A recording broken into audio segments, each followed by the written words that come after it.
I've never found anyone who said no or hung up the phone when I called. I just asked. And when people ask me, I try to be as responsive, to pay that debt of gratitude back. Most people never pick up the phone and call. Most people never ask. And that's what separates sometimes the people that do things from the people that just dream about them.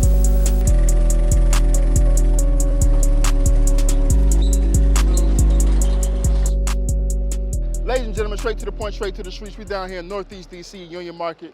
Who do we have the pleasure of speaking with today? All right, Xavier Renard Cunningham, coming straight from Oakland, California. When you first hear the word rejection, what's the first thing that comes to your mind? Growth. When I think of rejection, I think of something that maybe you thought you were going to get. The opposite of acceptance. When I think of rejection, I think a lot of people make it almost like an attachment to failure in a way that they feel like they didn't meet expectations to a certain degree. When I first hear rejection, I hear redirection. The first thing that comes to my mind as far as rejection is like looking for the best paying job. Like when you're out in the job market, you're trying to find like what works for you, what's best fit. Sometimes you do come across a thing and you're waiting on a response and you never get anything, or say they send you a letter back and say we went with somebody else. And because in my mind, I'm not thinking, when I think about rejection, I'm not thinking about love interest and all that. I'm thinking about money. I think with every rejection is the opportunity for growth. For me, that means it was something that was not meant for you. And there's a different direction, a different path, there's a different door, there's a different space that the ancestors, the universe, God, whatever you believe, that rejection was meant to redirect you to where you're supposed to be. Being a black man growing up in the world, when you say rejection, I could take that plenty of ways, but just to cut to the chase, the main thing is being black and being rejected in the world. We all grew up through it, being, a minority. It's not about just black people, but yeah, that's the first thing I think about. Have you ever experienced rejection, right? Plenty of times. And if so, and when you did experience it, did it break you, or did you feel empowered by it? I think initially coming out of college, you have to get used to a sense of rejection, and I think that's what college builds you for, because not all communities that you try and get yourself into are going to accept you per se. I never personally experienced rejection, but I would say not in a relationship like that, but I guess for jobs or signing up for something, didn't get the part, or didn't get a job. It's just it's a feeling of disappointment, and it almost makes you question why am I not enough for whatever the case is. But when it's interpersonal relationships, especially something romantic, you putting yourself out there, because typically a man's supposed to go for a woman or something like that. She shuts you down. It's like, damn, what the fuck? When I was younger, whenever I experienced rejection, it felt very heartbreaking, whether it was a person or an opportunity when it came to work or school-related things, academics. And it was something that I would internalize it as a reflection of myself, my ability, my worth.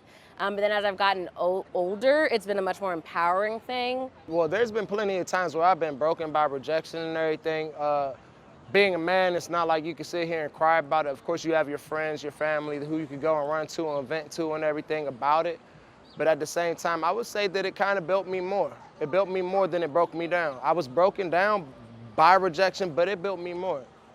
I'm a professor at Howard University, and Howard was my sixth choice, don't tell anybody, but my first five choices I got rejected from, and Howard was the best decision in my life. I'm currently a professor in fine art at Howard University.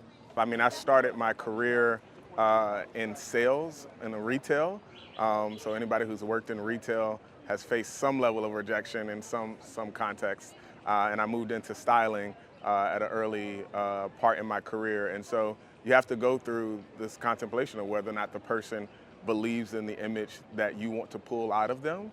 I think for me, as I said earlier, rejection is really about unearthing how to better connect with people and better connect to what it is that you want to do. And so no, it didn't break me. I wouldn't be here literally standing in front of you if I hadn't gotten a lot of rejections. So. Have you ever ran from rejection?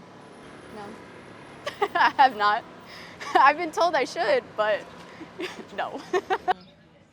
Now we talking love. Yeah. Okay. I think I ran from rejection a lot of times when it comes to relationships because at the end of the day, I self-sabotage myself, which is one of the biggest things that I struggle with. But at the same time, it's like you need that rejection to better yourself, to be on a better level, to go to different levels where people is not even there. So sometimes everything that's for everyone is not for you. So you have to accept it and just move on. I think when I was childish and in an immature mindset, I definitely ran from rejection because I found offense in it. I definitely thought like, who are you to reject me? You don't, but that's pride though. It's like sometimes you have to recognize you might not be all you think you are. Or you might be exactly who you think you are. Actually, no. I'd rather hear a no first so I can go on to somebody else or go on to the next thing. Because I don't like wasting my time. Like, I'm big on time. For me, I'm more of a passive type person, so I would say probably not right away. I might try to let it be around and not, or if I get something back, like an email or something, I might not open it right away and be like, I don't want it to ruin my day or something. No one wants to feel turned down or rejected, so, everyone wants to be accepted, so they run from it.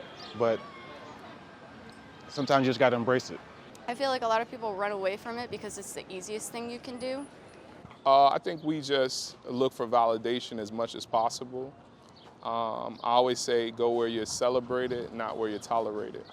I think there's a lot of shame associated with rejection. I think we don't have a society that really nurtures the ability to quote unquote fail, and that being a part of your journey that is necessary. And so I think we have found ways to shame people and create such a negative energy around not being perfect. And so people often not only avoid it, but they will create these false narratives around what success looks like and how they are navigating their life to avoid even the perception of failure. And I think a lot of it is held in the shame that we feel about it. Has rejection ever protected you? Actually, yeah. Yeah. Ooh, that's a good one. It has. It's protected me from things that I thought were good for me, but in the end weren't. And it takes a lot of experience to realize that like a lot of obstacles that come in your way, a lot of rejections that come in your way, are supposed to build character for you. Rejection has protected me, but it's also pushed me beyond my comfort zone and beyond my limits. So I'm embracing it. When you say protect, you can just also say it puts you in a better place or something happened that was better for you than what it was previously. My thing is I'm impulsive, so I'll just do something just for the sake of doing it. I'm trying to get out of that. I think I'm doing good with it. But like, I'll realize, okay, I didn't go this way. This choice took me on a whole nother path. And I just think like, damn, if I did this, I never would have got this. The different opportunities that came after it, so whatever didn't happen, I try to look at it as like what he said, like God's plan. So if something that didn't work out that I really wanted, maybe it wasn't meant for me. So I just look for the next thing. I think the first thing that came to mind for me is thinking when it comes to like dating, being rejected, like just soft rejection, out and about, or with a very early on stage of a relationship and being kind of rejected by that person. But it's like, you look back like 2 years later and you see where they're at, or you get to know them better platonically. And you're like, yeah, we wouldn't have worked. And that's okay. And now we're better as friends. And that's fine. Yeah. Rejection is protection with your friend groups. So everybody doesn't go to the same place that you're going. You grow out of friends and that's okay. At the end of the day, when you have you and God, that's all you need sometimes. Absolutely. And to get to that next level, all you have to do is just trust in you and have that confidence just to go to the next level. And you'll meet your people there. Just because your friend don't want to come, that's fine. That's okay. You accept people where they are. and leave them where they are as well. Thank you. And when you step away, you definitely have sobriety in your mindset. You definitely stop being as influenced by the crowd. And then you finally get to make a decision. And I think that's the only thing. If you don't get nothing else out of this interview, make a decision on who you are, who you want to be, on who God has called you to be. Like, make a decision. Like, it's time out for, like, small fry shit. You get what I'm saying? So you won't really have to step to the plate and make a decision. You dig what I'm saying? Drop the mic.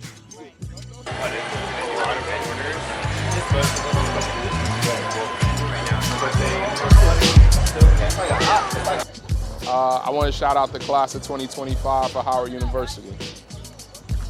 No shout outs, just love. That's it. Peace, love, and happiness. That's where we at with it. Shout out my friends who are standing right here smiling with me. They didn't want to be on camera, but they're here. They didn't want to answer any questions.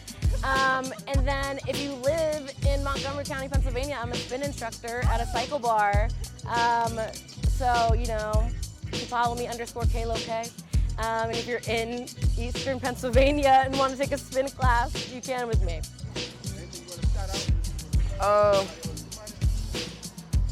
So one thing I want to say is, like, shout out to the people of DC, especially people like you guys. We need everybody to stand up in these times right now, especially at the time while we're being rejected of our rights. Follow me on Instagram, JOVII Kush, Jovi Kush. Catch up with me so that way we can continue to fight for our rights. And that's all I got to say.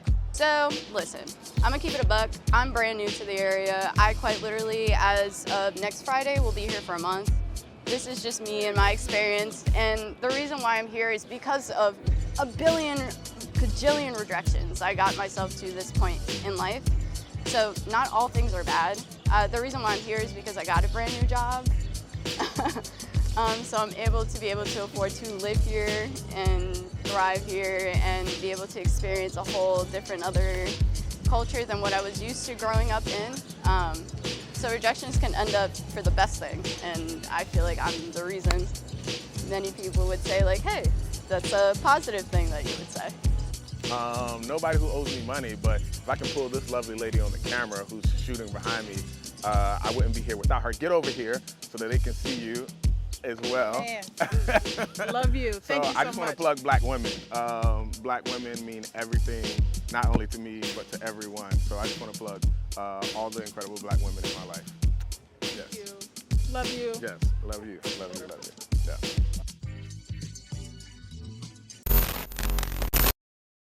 So as far as money, as far as rejection goes to, it's like low paying jobs, like $15 an hour, no shade, let's be transparent.